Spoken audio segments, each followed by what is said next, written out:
Hello, good evening. Naka-out na ako dyan sa trabaho ko. Naglalakad ako niyan papunta dun sa parking ng motor ko. So, napadaan ako dyan sa may madilim.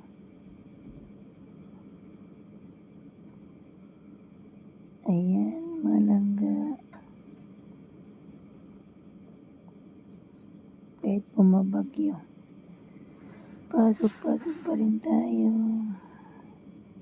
Bumilid ako dyan kasi napakalakas kasi ang ulan.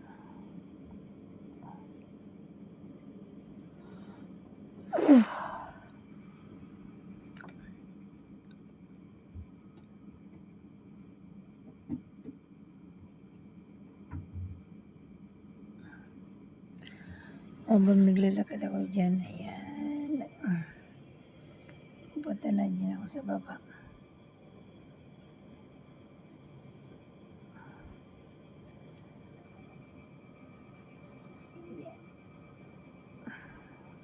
Punta na yan ako dyan sa may ilalim ng parkingan ng mga motor.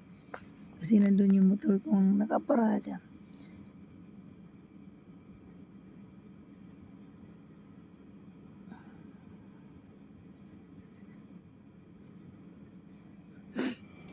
Ayan na.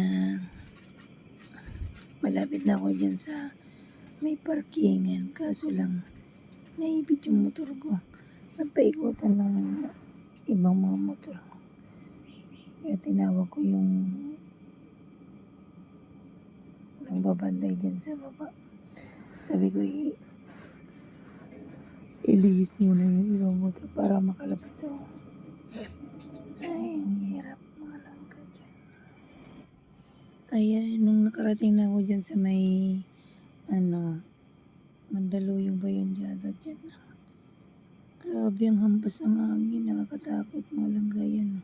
Sabi ng isang, ayan yung mama, ay dito ka muna ma'am, sabi niya gano'n. Tumabi muna ako dyan sa gilid ng sa tapat na may SM. Pero dito sa kabila, sa may ng ATM machine. Ayan, dalawa kami dyan nakatabi ng motor sa tabing kalsada. Kasi grabe ang hangin, lakas. Muntik pa nga ako dyan matumba. Hindi kaya ng motor.